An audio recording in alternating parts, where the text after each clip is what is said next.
So anyone just coming here can see at one glance that this is a Picasso painting. Just tell us a little bit more about his work.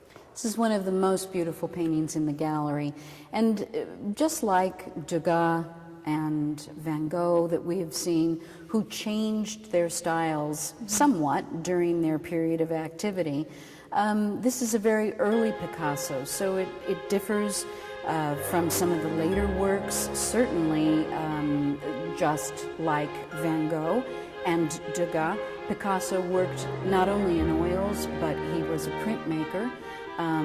He made pottery, and he was somebody who also did a lot of drawing. He was a man who was able to do a lot of creative things, but like many artists, he was always looking to the past. Some artists, like Rodin, were looking at Michelangelo. Vincent van Gogh was interested in the moderns, and so he was looking at little-known painters today, like Monticello. Picasso, in this very case, is looking at the French artist Ingres. He is an admirer of Ingres' exaggerated movements, the mannered style that Ingres brings to his portraits. And so here, he's actually riffing, doing an homage to an Ingres portrait, which is in the London National Gallery. Oh, okay. And in this case, it's a woman with a book. She is still figurative, but you can see where Picasso is moving towards a different, almost abstract way of showing the figure. She's broken up in planes that are sometimes difficult to use or to recall when you're looking at reality. But there's no doubt that this is a woman. There's no doubt that this is a book. She is looking off at us, but she's also turning towards what could be a mirror or could be a self-portrait of the art by the artist himself. This is a picture, most likely, of one of Picasso's lovers, and he's put her in the position of the same sitter that Ingres used centuries before. It is 1932 when Picasso paints this, and it is a jumping off point, I think, for that artist, where he becomes more abstract, to the point of, in this case, relegating the body almost into cubes. And yet, we have still a feeling of depth in this picture. There is definitely a feeling of light and shadow, all the things that the classicists and people like Ingres were very much dependent upon. 네, 지금까지 1층에 있는 작품들만 관람했는데요. 이제 2층 아래로 내려오시면 아시안 갤러리가 있습니다. 이 갤러리에 대해서 잠깐 물어볼게요. So can you tell us a little bit more about the sculptures outside as well as the ones inside? Absolutely. And I think they will show you Mr. Simon's range in his taste and his ability to collect brilliantly across all continents.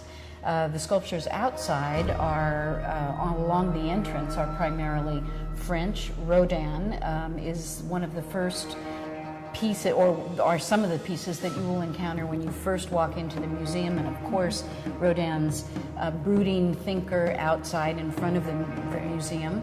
But as you enter, you're welcomed by a beautiful Buddha Shakyamuni who comes from about 900. And then here in this collection, we have everything going from about 1100 BC all the way through to the 19th century. So I think in general, you will see not only in sculpture, not only in the paintings that we've looked at today, but also the works on paper, the textiles. Yeah. Mr. Simon's breadth was enormous, and all done, we should add, in about only a 35-year period when he amassed this incredible collection for us. 네, 지금 20세기 갤러리에서 이제 17세기 갤러리로 이동했는데요. 지금 17세기의 상징인 렘브란트 작가의 작품 앞에 와 있습니다. 작품에 대해서 조금 더 배워볼게요. So tell us a little bit more about Rembrandt and Portrait of a Boy. Well, Portrait of a Boy is his title now. It used to be thought that this was a portrait of Rembrandt's son, whose name was Titus. And to tell you the truth, there are some art historians who still believe that this might be Titus, even though the year that it's painted doesn't really match up with what Titus looked like at that particular period. It's an unfinished picture. It's one where we think that it maybe has been cut down. And so on this side, there used to be more, which may be because it was meant to be a larger family portrait. We're really not sure about that.